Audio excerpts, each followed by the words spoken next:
We have risen from the ashes to school the masses. Hello everyone, welcome to another edition of the Scholars Wrestling Show, episode 248. I'm your man behind the microphone, Scholar Jeff, and to my right is the current reigning and defending Scholars of Wrestling champion, Scholar Tarek. What's going on tonight, sir? Well, fool, it is very... Holy shit, there's the beefcase. The beefcase is here. The beefcase is dangling right here. It's money in the bank season. So that means it's Scholars in the Bank beefcase season. The beefcase is going to be dangling up until Money in the Bank. So until then, I got to get used to having this thing right next to my head. Until Scholar Brian comes back, in which case he'll probably bean me in the head every 10 seconds. Well, so enjoy your time here. So we'll work that out next week. But until then, hi beefcase. Enjoy the annoyance. Yes, we are on the road to Money in the Bank, and man, there were some interesting occurrences just this past week leading up to that. But before we get any further, it's a good start building up for the pay-per-view. I think so. It actually is, and we're going to talk all about it. But first, we need to kick things off the right way on this show with a little bit of backstage news. Indeed, we shall go ahead and peek behind the curtain, check in on a little backstage news. We miss Brian, man. You miss Brian. I don't miss Brian. We all miss Brian, and you know it. No, his negative feel that he gives the room, it's not missed right now. Well, apparently another thing that's not That's really right, Brian. missed, I don't miss you. Lies. But another thing that is not missed is the horrible name of the Viking Experience. Yes, friends, the company has listened to us. They are now known as the Viking Raiders, and the world is more happier for it. Oh, Jeff, but didn't you know? The Viking Experience was the name of their finishing move the whole time. They were always called the Viking Raiders. WWE and their retcons. Eventually, we're just not going to take that anymore either. Mm-mm. But anyway, I find it's encouraging, not just for the better name for a pretty good tag team, but just the fact that the company as a whole listened and took appropriate action. It's encouraging to me. It's nice that they listened for a change. Mm-hmm. Unfortunately, they don't listen to Luke Harper, who I read they denied his request to get out of his contract, but at least know that he listened to the fans sometimes.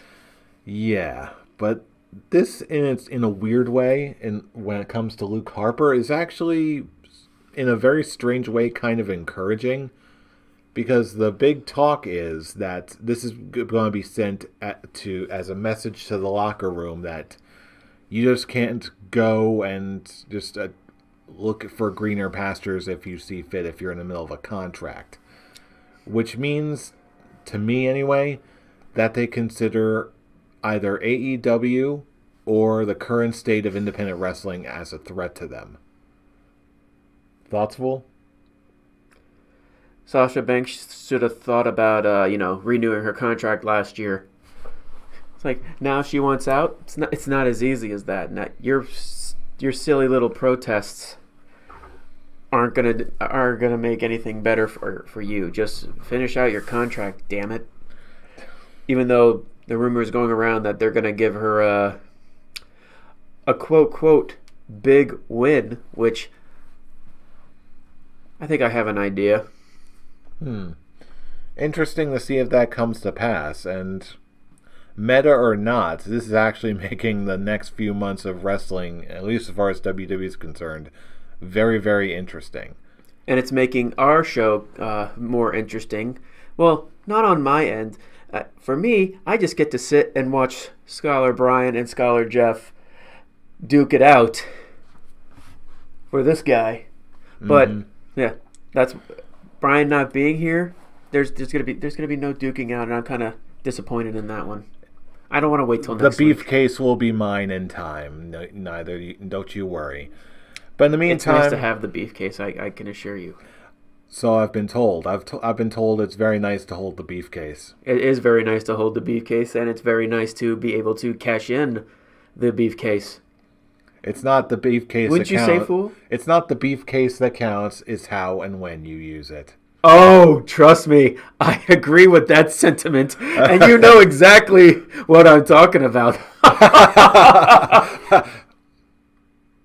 Anyway, we got plenty to talk about for the rest of this week in wrestling. As I list over my words, I am just that excited about Monday Night Raw. I kept going with that. You should have, instead of words, you should have said words. Wascally Wabbit. Wascally Wabbit. So yes, Monday Night Raw, and we had ourselves what I would only call a number one contendership tournament of sorts. Sort of a number one contendership Raw, because that was the main storyline going into this show. It opened up with Triple H. For some reason, he's there. Because it's Triple H, he's always there. Not always, but to be fair, I felt like he didn't really need to be in this segment.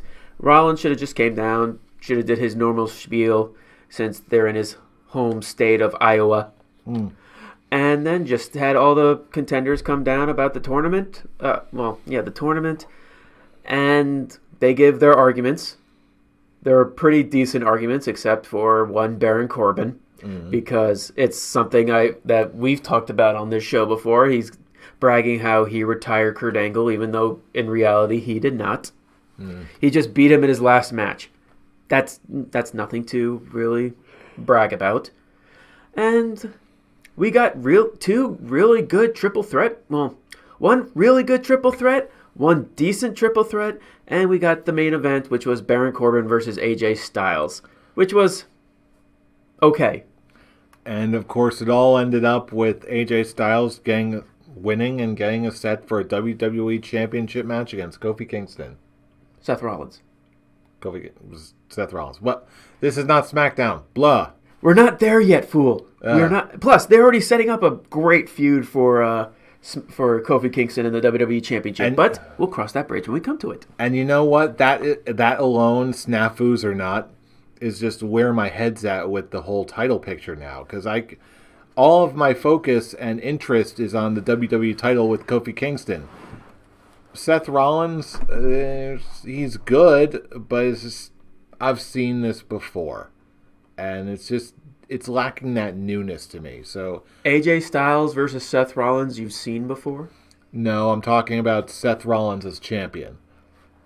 AJ Styles versus Seth Rollins, yeah, that's gonna be a great match on paper. But how are they gonna set it up and build the hype to get me really, really captivated? That's going to be my question going in. I'm sure we're going to get good promos between the two. And when you're saying since you've seen Seth Rollins as champion, I mean, the difference between when Rollins was champion is it was when he was authority Seth Rollins. When you really think about it, this is his first run with the Universal title. The Authority Championship is the last time he held the big belt. So this is a different Seth Rollins. This is not, I keep wanting to say corporate Rollins, but it's Authority Rollins. There's no difference. But I actually think there's going to be good promos in between the two. But I guess the only real downside is that leaked Extreme Rules card where we're going to get in the future. But I don't want to talk about that right now. Because I don't want to talk about Baron Corbin versus Seth Rollins for the Universal Championship. Because, really, who would? Why are you looking at me? Would you want to see that? Can't say I do, no. But okay, that look was just making a real reassurance to me. I thought that was just a reference to something I may or may not have said in passing like a month ago. I just needed you to agree with me because, sadly, I really hate to say it, but there is a chance that they may give the Universal Championship to Baron Corbin in the future. They seem to be that high on him. I don't like it. I really don't want to keep going on that. But let me put it this way: I think he's going to win the Universal title before Drew McIntyre does. Gag. Yeah, exactly. Gag. I don't want to say this because Yes, he's getting heat. He's getting big heat. He's the big heat of Raw, but it's not exactly the heat that you want for your guy. It's not like we said it many times. We're not booing you because you're doing a great job of being a heel character. You're doing a great job because you're not that very good. I will give him promo. He is good promo wise. But question I just keep asking, when was the last time you actually saw a really good Baron Corbin match? I cannot think of a single one. And that to me, again, on paper, he's not bad, but in my eyes, he's just plain stale. Like, I don't really care about anything that they're doing with Baron Corbin right now.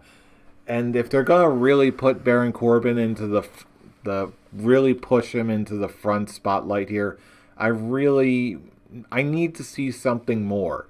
Not necessarily in match quality per se, but I need something in terms of character or story that really captivates me, that really refreshes his character.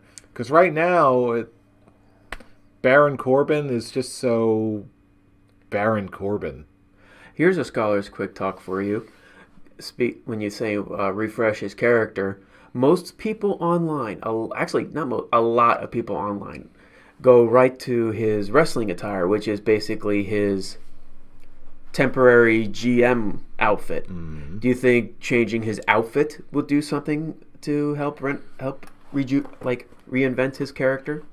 I'm going to say yes. On a purely visceral aesthetic level, I'm convinced it's one of those things where because his outfit has not changed since the whole Constable Corbin angle. Constable, thank you. Yeah, since his outfit really hasn't changed from that, I guess on some level, to me, he still seems very stale, and it's like they're just throwing him a random feuds because no one really knows what to do with him. If they adjusted his attire, because it does look good on him, and it is distinct from a lot of other people on the roster right now. But right now, in the context that he's in right now, it seems very out of place. And the message I get from it is corporate likes you, but we don't know what to do with you. So I think you're right. I'm thinking that's a costume refresh that makes sense in kayfabe could be the kicker that makes me pay more attention to Baron Corbin. As surface level as that is, I think it could definitely help. It really sucks to say this, but he's the top heel. The way he's being booked, he is the top heel on Raw. Can you think of someone higher than him? I wish I could. Like I said, that's how much they're booking him right now. He's the top heel. He has basically the next in line heels, Bobby Lashley and Drew McIntyre, as his underlings for the past few months. That's just, it's a sad truth. It really is. Yeah, boy. But hopefully if they have the wherewithal to really put Baron Corbin in the main event like this and they're that high on him, I really want to believe that they're going to come up with some way to really push him, make him the main event level threat that they seem to want him to be. The way they're doing that is him constantly saying he's retiring Kurt Angle. That's their go-to thing with him. That's literally all he's got. Everyone else in the promo saying that how they're going to win the tournament and become Universal Champion. Everyone had pretty much a decent argument to it. Drew McIntyre, since he's back, he's never had an opportunity to the Universal title, and he feel like he should deserve it. The Miz, he's a completely different Miz from when he was on Raw last time. Let's see, AJ Styles, he's back on Raw. He's ready to. He came from the house that AJ Styles built. In my personal opinion, he should have worded his promo should have been he's take it from Seth Rollins' handbook. He's going to burn down what Seth Rollins built on Raw and build make Raw the house that AJ Styles built. Keep going with that. But he's basically said he's just here to now take over Raw, like how he took over SmackDown. Fair. Joe, He likes Becky's idea of having 2 belts. So see that again. I love Joe. You can throw him out in the cut a promo on absolutely nothing. That'd be gold. mm-hmm.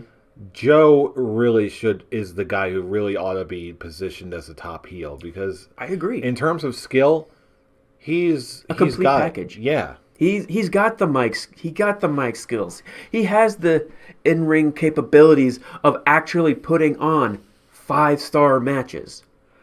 But Baron Corbin barely gets over 2, and that's just being generous. But yeah, back to what I was saying before. Every single one of them actually had something to throw onto the table to show why they deserve it, why they're in this tournament to begin with, and how they feel they should be Universal Champion. Baron Corbin, all he did was, I retire Kurt Angle. Did you retire Kurt Angle? Did you retire Kurt Angle? Did you retire Kurt Angle? Did you retire Kurt Angle? That was literally those were his words. He had nothing other than the fact that he retired, which I will say again, if Kurt Angle didn't officially announce that WrestleMania was going to be his last match, no, you did not retire Kurt Angle. You were just the guy that he faced in his retirement match. That's not the same thing. No matter how many times he wants to That's word? The whole Code point. That's the whole point. Heels lie. No. Hey, so most heels actually have credit with their heel tactics. Some of them, but then again, not every heel needs to be the same character. So that's the kind of thing that just it really doesn't bother me because it's Baron Corbin. Baron's full of crap. But actually having that as his only go-to thing, it's weak. It's very weak for your top heel of your brand.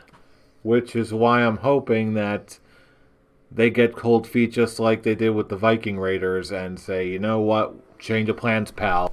We're doing, Joe's dropping the title to you. We're putting Joe in the main event and he's going to become the Universal Champion. That's what I hope will happen. Will it happen?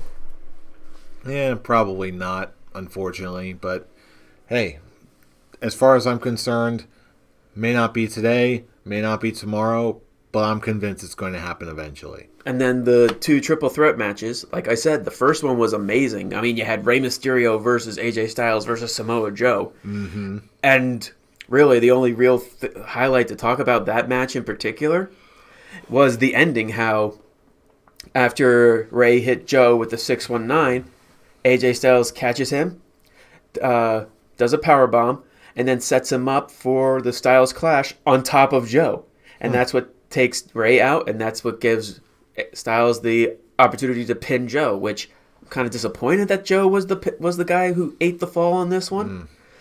And then you have Baron Corbin basically continuing being like,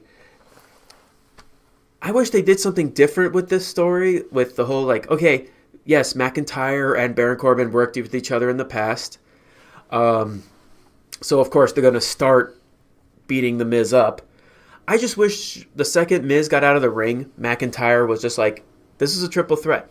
I wish they changed the story arc a little bit, not until one tries to pin the other.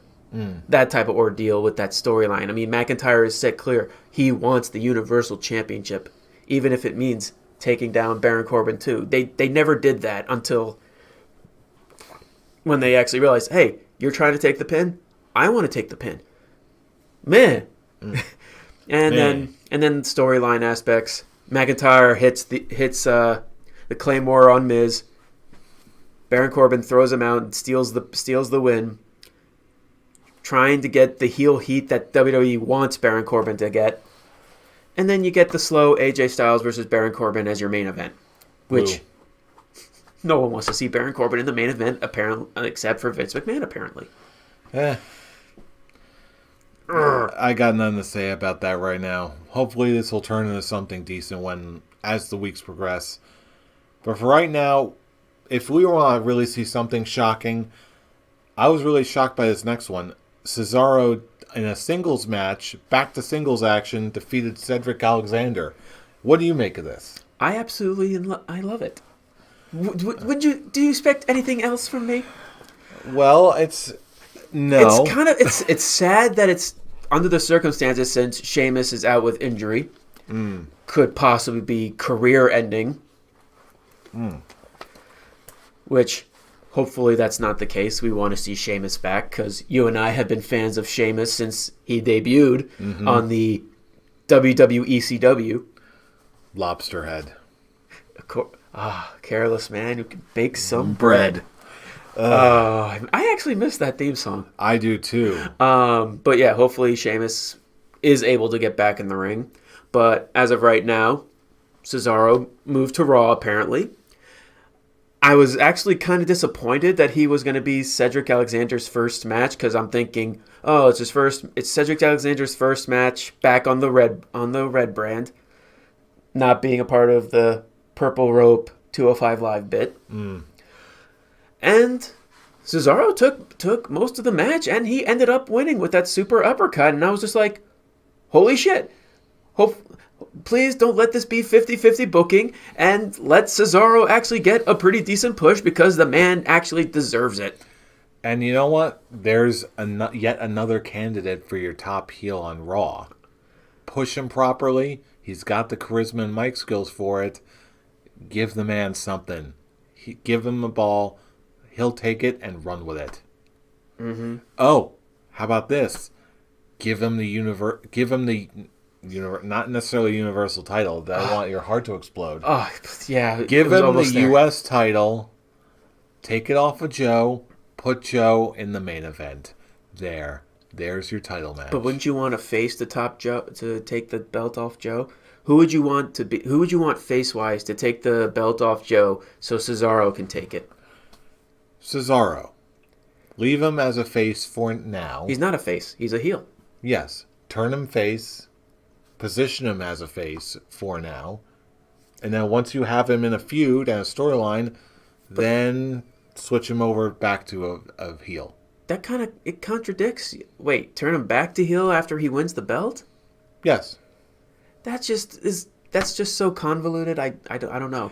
The methodology could be convoluted, but again, it all depends on the execution.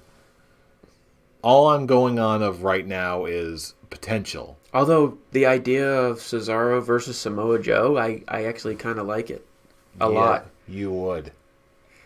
Yeah. Oh, please. Oh, Cesaro, you just stole my heart. I love you, man. I love it. Dude, you're weird. Obsessing over one person on this show like that, come on. That's ridiculous. Anyway, let's talk about Lacey Evans. Just kidding. Lacey Evans is Lacey Evans. What more needs to be said? I like the storyline that they're going with that. It's like the man versus the lady. The lady. I do like the idea. It was a good promo back and forth between her and Becky. I'm intrigued. I will say this: I'm not fully sold like he is right now, but I am intrigued. Color me interested. See, that's exactly what I'm talking about. Like, you don't have to be a blind raging fanboy to appreciate that. At least Lacey Evans is something different. She does this a good whole punch. feud is something different. Yeah, Becky sold the woman's right much better this time around, where it actually looks like a legit Is that what it's cult. called? Yeah, the woman's right. that's what she. That's funny. Vintage throwback right hand, just like Clever. boom, knockout. That's clever. See, it's something like I said, different. She's intriguing. I'll bet she is. Yeah, I like her. Moving on. Awkward. Nah, nothing awkward about a lady. But I'll tell you what is awkward, in the best possible way. The return of Bray Wyatt and the emergence of the Firefly Fun House, boys and girls. This Was brilliant. Okay, let's back up for just one quick second. take me back to Monday night when you were watching this live. What was your reaction? Here was my immediate reaction. What is this? This is... I don't know. What am I watching? I don't know. I don't get it. At least not right now, but I like it. A lot, actually. This is something totally different. And then he just keeps going and going. And once the segment ended, I wanted to watch it again. That was my immediate response. And I watched that segment at least 20 times. And I think breaking down every little bit that I can find from this. And absolutely brilliant. This entire segment has so much layer to it. And I think everyone has shared your same exact reaction. Even me, I'm like, I'm watching a segment. My wife and I look at each other, look back to Bray, look at each other, look back to Bray, and we're just dumbstruck. And just a couple, 10 seconds pass after the thing has just gone off, and we're like, I think that was amazing. So much. There's just so many things to get from this whole segment. From Mercy the Buzzard, obviously in reference to when he first showed up because he was wearing the Hawaiian shirt in reference to Follow the Buzzards. And Waylon Mercy. And Waylon Mercy. And you know what? Genius. I'll even go further in a minute, but go on. And then you have, which he confirms on Twitter, Abby. Mm-hmm. Abby the puppet, which we all know. Abby the witch. Abby the witch, Sister Abigail. Mm-hmm. The characters are just in references to his character, to his past character. And I love the hurt heel gloves. Mm-hmm. How you can see when he covers his face and you see the old Bray Wyatt, the dirt, wanting to break out. It's just showing he is just right now in full control of his darkness, of his demons. And he's talking about how he used to be a very bad man. Boo! And you're just pointing out that the boo went a long time after he said that, and apparently it's in reference to how people have been really, in his old character, people have been turning their back on Bray, and how it's kind of like there's nothing really more to go with that character. And then what does he do? He listens to his hurt side, his hurt glove, and he pulls out a chainsaw and literally kills off the old Bray Wyatt character. It's so twisted. It is so freaky. I absolutely loved it. And you know what? Someone on Twitter has actually posted a breakdown of what they think this character is actually about. Because I'm not sure if you noticed this. You wouldn't notice it until you're like really checking in on Bray Wyatt's Twitter every once in on a more frequent basis. He has since deleted every single one of his past tweets up until like, I don't know, maybe a month ago. Mm-hmm. Before that month leading up to it, he would be posting these bizarre entries that seemed like almost snippets of a journal entry of a psychiatrist, like case notes dealing with a patient, and it's from a Dr. Mercy.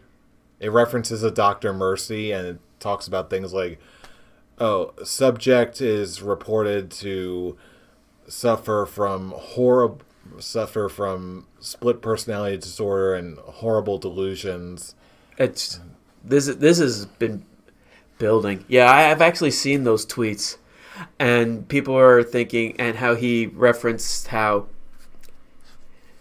the best way to describe it, it's like a Clockwork Orange with his treatment of his character. Not that it's trying to make him better, it's torturing him to be better.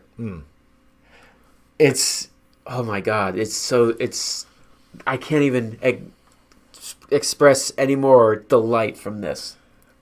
And you know what?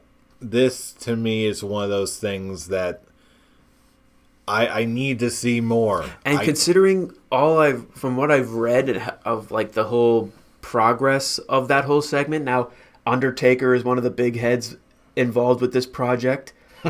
Bray got in fantastic shape on this. Vince is very high on this. He's actually wanting to actually book Bray as an unbeatable force. Which is the way he should have been booked from the beginning. Thank you. That was literally the only reason why Bray Wyatt got stale, because there was never any payoff to all his crazy necro hoodoo gimmick. He needed more wins, and yeah, he did have wins. That's something people keep forgetting. They say, oh, he just loses every single one of his feuds. No, I will argue, no, he has not. He has not lost all of his feuds. More than he should But he's lost more of his feuds, yes. But he has won feuds. He's won against Kane. He's won against Seth Rollins. He's won against Dean Ambrose. He's beaten 2/3 of the Shield. Because you can't have him beat Roman because... Gotta make Roman look really strong. He lost to Cena. He lost to Taker. Yes, there are more losses than wins, especially when it comes to like the big names, like we just said, Cena, Taker, Roman. But if they're wanting to protect what this particular character with Bray Wyatt, I cannot wait to see what they do with him. Now, are they going to book two things? One, since they showed it on both shows, the same vignette, which I'm kind of disappointed. I wish they actually... SmackDown had a different one, but that's just me nitpicking. Which show do you think he would actually thrive more on? At this point, it's really difficult for me to say because I feel like we're still learning about this version of Bray Wyatt. I feel like as it's more unfolding, like the way I see it, it's more of the biker taker version of the Undertaker. With the Undertaker, he changed with the times, he evolved, but it also still seemed like generally the same type of character. The gimmicks may have adjusted slightly, but you could still look at that and say, yeah, that's the Undertaker. With this, same deal to me. Like, you can still look at him and say, oh yeah, that's definitely Bray Wyatt. He may not be a cult leader anymore, and he may not be traveling with the Wyatt family anymore, and he may not be recruiting people, but maybe he'll be feuding with somebody who will mess with him or like mess with his show or something, and then that's when the cracks start to form and he breaks out the hurt and heal gloves, then he just breaks out another Sister Abigail or something. I don't know. I don't think we're gonna get like a full-on Sister Abigail. I think that's what Abby the Witch is. That'll just. Oh no, I'm talking about his finisher. Oh, okay. No. Well, he's obviously got to change the name of it. He's not going to call it Sister Abigail. Well, that's the way we know it. So that's. But then here's the other question: do you see him as a face or a heel? Initially, I'm going to say heel, but I think that's going to come down to if he gets really, really like crazy over like these vignettes are supposedly going, then I can see it going either way. I'm going to say he's naturally a heel just due to his character and tendencies, but I've got to believe that maybe there's a good chance that he could be a face as well.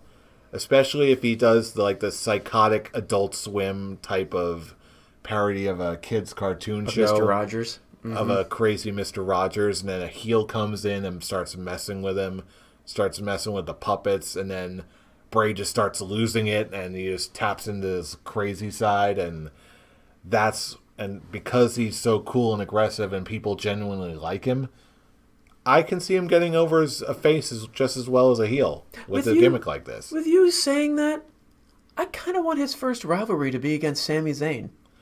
You know what? That is perfect. Especially with his promos. of how he's basically saying that the WWE universe is toxic, is the toxic feeling of him coming back. That's the reason he didn't want to come back. You know what? That would be an interesting back and forth between those two. Time for some positive children's programming. Right. Fun note. You know the title card for that show? You know the bunny? Yeah, what's the deal with that bunny? Right now there is no deal with that bunny. I just recognize that. I recognize that particular animated bunny from Cineflix's What's the Difference of Who Framed Roger Rabbit and Who Censored Roger Rabbit. It's the same outline rabbit. Huh. I'll show you that after the show. Man, the rabbit hole is just going deeper and deeper, no pun intended. But oh man, I'm sure that's not the idea they were going with. I'm sure eventually that rabbit will have some kind of significance. Maybe it was just because it's after Easter. Maybe it'll just be Abby and Mercy on the title card next week. I don't know. But I love it. Either way, we dig it. We all dig it. Can't wait to see more next week. But in the meantime, we also have SmackDown Live. And let's see what we got here. We opened up with a Shane McMahon and Elias segment feuding with Roman Reigns. Okay. It's obviously building up to Roman Reigns versus Shane McMahon. And in all fairness, I want to see it. I really do. I got bored of Roman very, very quickly. All of the goodwill is just sort of gone. Well, now that it's no longer I'm a cancer survivor Roman Reigns, it's now back to the dog, the big dog Roman Reigns. It's nice to hear. It's nice not to hear Michael Cole saying, "Here comes the big dog." I'm really glad of that. It's kind of hysterical that his Roman Reigns' first match as a SmackDown superstar is another former Raw guy. But I will say, I do like the dynamic of Shane McMahon and Elias. They're actually kind of a fun pair. I actually hope they do more together. But that's really all I really got to say when it comes to like the match with Roman Reigns. Again, like I'm kind of with him on it. I'm like, nah. It's obviously they're just trying to build Roman back to being the top guy of whatever show he's on. In this case, it's going to be SmackDown. But I do like the dynamic between Elias and Shane McMahon. Yeah. They kind of work off each other pretty well. It's something more for Elias to do. I just hope that this ends up being a decent feud and with that actually culminates in decent matches. Because again, I like Elias, but I just want to see them do more with him. It's kind of the polar opposite of what I've been talking about with your Baron Corbins of the world. Well, the difference between him and Baron Corbin is like they're both very similar. They both have good mic skills, and they're both very. When it comes to the in-ring work, they're similar. They're pretty much the exact same way. They don't put on good matches. I remember the one time they actually faced each other, and that was one of the most boring matches I've ever seen because they kind of have the same formula. Because Elias, when he was a face, he really didn't change his formula. He was basically pulling the heel tactics of like the sleeper holds, or the rest holds, but as a face. But in this case, it's the same thing. They're pretty much the exact same dynamic as a heel. But the difference is Elias gets the heel heat that you're actually wanting to get. He's the guy you love to hate. And I actually want to see his matches. Say what you will about him, I want to see Elias. I want to see Elias, just not in the ring. Yeah. I'm sorry. I as I said, I'm not a big fan of his ring work. Yeah. But still, I can definitely. But I'm see not him. mad when he's. I'm not mad when he's on the screen. Unlike Baron Corbin, that's the difference between the two. He can still be entertaining, and you still get invested when he's on screen. Mm-hmm. To me, I see him you're probably going to disagree with me on this, But I see him as being almost like the Alexa Bliss style character where, yeah, you may not necessarily like his in-ring style, but at least with her, again, she's fun to watch. She's... I agree on that Yeah. one. She is fun to watch. Hello, nurse. You know what I'm talking about. You can have your cake and eat it too in this generation. It's fantastic. But anyway, I think you know what I mean. It's like, Buddy Murphy, you lucky son of a... But either way, speaking of lucky people, we also had an individual singles match between Kairi Sane beating Peyton. Yeah, she beat Pete and Pete, and then she beat Peyton Royce as well with an insane elbow, which I love. Would you really call this a match? It was barely a minute. What was it, 30 seconds? It was a squash match. That's what it was. It's okay. The one thing I remember, the WrestleMania review show, I talked about how I was warming up to the Iconics if they were going to be pushed similar to how Edge and Christian, with the benefit of those with flash photography gimmick-esque gimmick. The difference between that Edge and Christian and the Iconics is they have their comedy act, but they're winning. They're actually building up their rank on the roster. The Iconics, other than facing a generic jobber team, they haven't won. Like, they've each were involved in 4 matches, and they lost 3 out of the 4. It's kind of like, I still like their mic work. They're that awkward. Like, their promos are just so incredibly awkward. It's like kind of like the Clueless. They're like Clueless characters, where when they say something, you're just like, ah. But then when they pull their trademark, it's iconic. You just can't. It's like you hear the groan of the audience when they're making their terrible jokes, but when you had the iconic, everyone goes along with it. It's just, it works.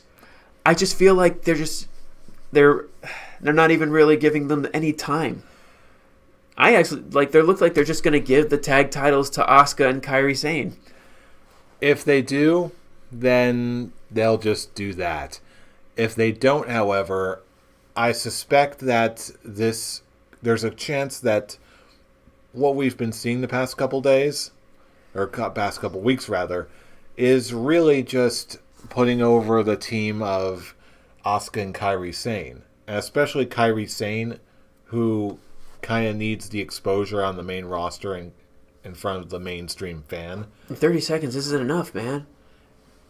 That may not be, but then again, this is also a feud that's ongoing. It's meant to just give people a taste of how good and how dangerous Kairi Sane can be. Asuka, they already know about. Paige, already know about. Iconics, already know about. But Kairi Sane, not everyone else normally would. So I see that as being the primary function of the past couple weeks. Over time, I think there's a good strong chance that the Iconics will do some sort of nasty heelish behavior to mess with them and then just barely run away with their titles. And that's how they're getting their heat. That's how they prolong this feud. And that's how they do their jobs. For me right now, it's kind of that... I'm kind of comparing their title reign to when Enzo won the Cruiserweight title. That it kind of killed the 205 Live vibe that they were going for. That Neville gave to that brand. Most people were watching it because they wanted to see Neville, because Neville was actually making that brand and his matches were actually interesting. I felt like that's something similar to what they were going to go for with Sasha Banks and Bayley until the last minute decision of just giving the Iconics the win. And you know what? I'm glad you brought up Enzo, because as far as I'm concerned, the Iconics do seem to me, they seem to me to be a very similar kind of heel, where they're just they're the sneaky ones. They're not necessarily going to out wrestle you, but that's how they get their heat. They end up being annoying. They're obnoxious, and then they can still come up with a roll up or some crazy shenanigans and cheat out of nowhere, and then. Yeah, you just got trounced by Kairi Sane 2 weeks in a row. But then when the big match comes, you resort to your trickery and boom, you're still the champion. What the F? I wouldn't really be so mad of them losing most of the time if they weren't squash matches. This past week alone, each of them lost their respected matches on Raw and SmackDown in squash matches. If just build up their stock. That's all I'm really asking. They have to do so much. They have to do more than just their clueless promos. I agree, and I'm totally with you that they need to do more. However, I anticipate that as this goes on longer, they will have more time to look more physically impressive and keep that going. Then they should have done that. They should have done that before they got the tag belts on them during their first initial run. Like how I was complaining about them before. That other than the what was that?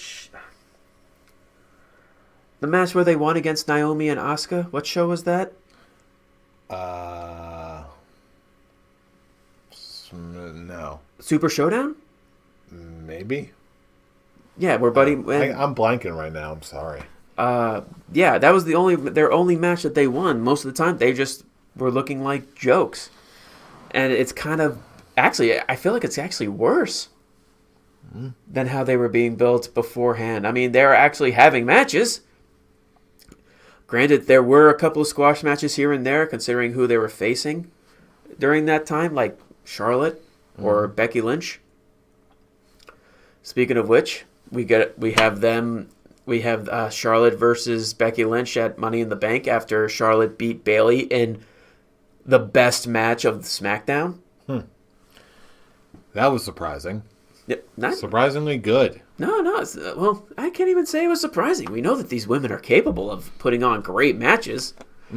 So here's the Quick Scholars Quick Talk for you. Are you upset that we're having Becky Lynch versus Charlotte again? No, chiefly because for two reasons. Number one, yes, we've seen it before, but it's always a very high quality. And with the way these two get along, like they even said in the promo, like, yeah, you didn't pin me. You didn't pin me, and now you took my belt. That's BS. I'm coming after you. It seems like a natural continuation of what happened before. That's number one. And number two, on a personal level, this seems like something that will just prolong and keep Becky busy on the blue brand while in the short term, she has her feud with Lacey Evans. And I'm going to say it again, I do believe that this is going to result in Lacey Evans beating Becky Lynch and becoming the Raw Women's Champion. Meanwhile, now that she's freed from Monday Night Raw, she goes back to SmackDown, which, technically speaking, she never got ejected or traded from.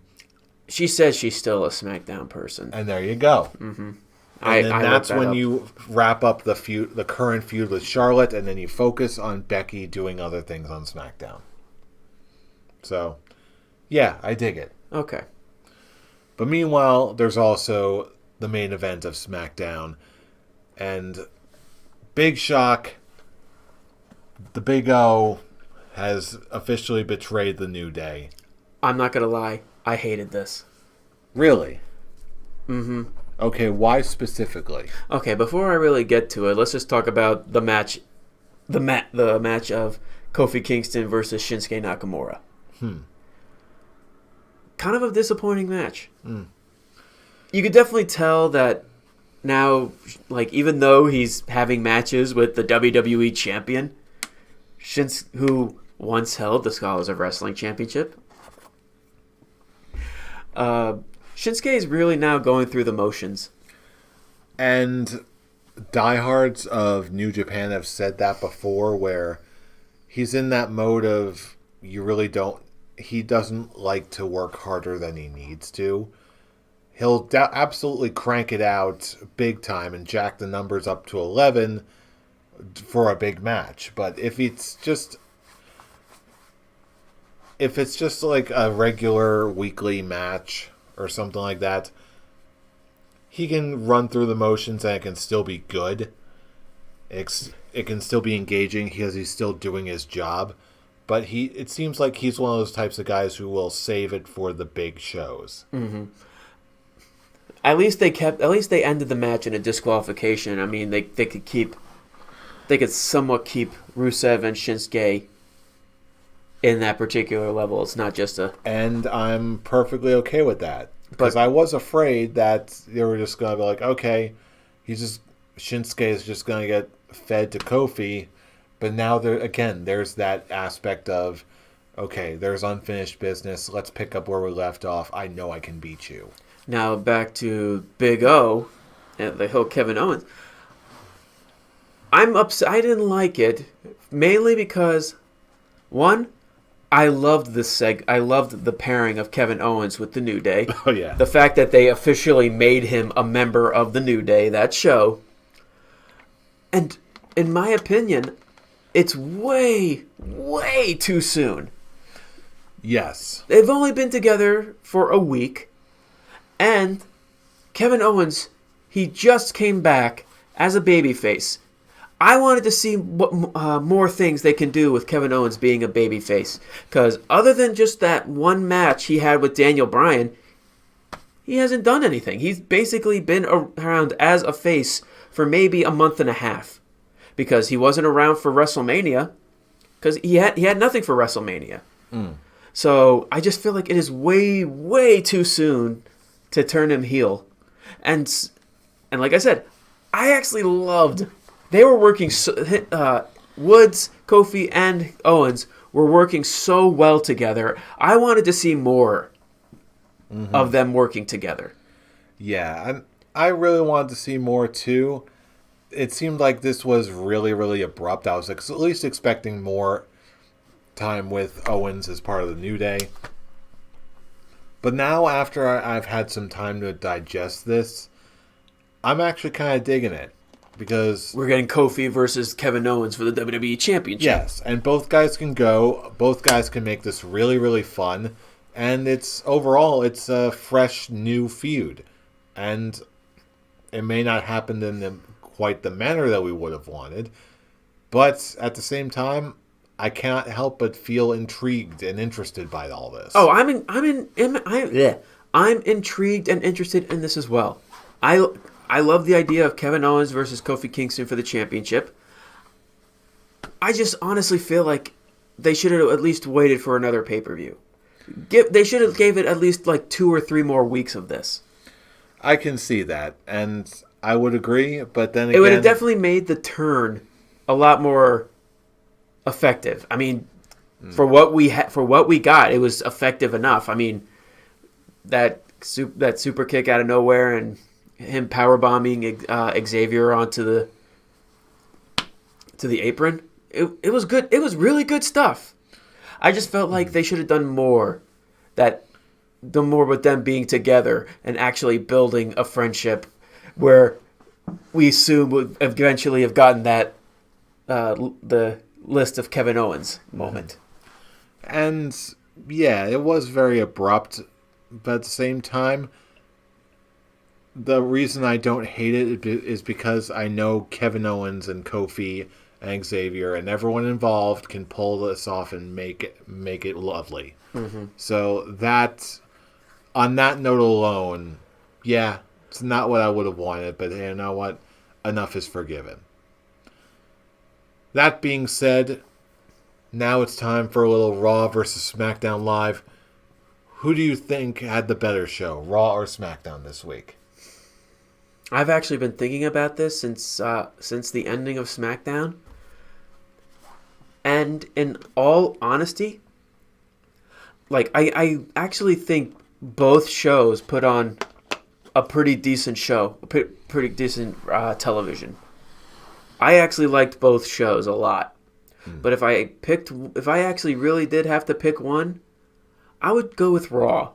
Because, like I said, they were both great. They both had great angles and more stuff to look for that I look forward to.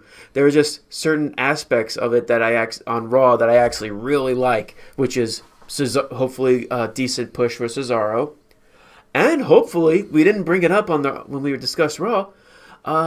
The revamping of Robert Roode. Yes. With his ravishingly glorious mustache. Yeah, that, again, I'm totally in agreement with you. I definitely feel that Raw was a more entertaining show top to bottom for a number of reasons, where it was enough good wrestling, good stories, and just something fresh and new that I was actually entertained and engaged from start to finish. It's nice, and then back to what I was saying. It's nice to see NXT heel Robert Roode. Yes. Hopefully they don't just put 50-50 booking with him and Ricochet. I actually like the fact that he gave Ricochet his first main roster loss.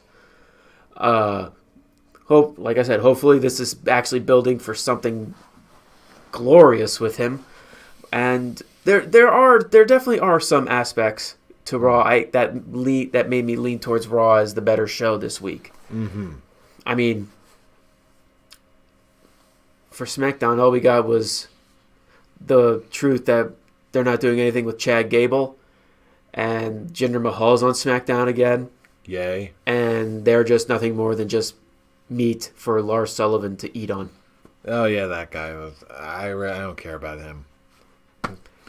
I think we're past the point where he's just beating up lower talent. He needs a feud. Yes, he does. And it should not be R-Truth.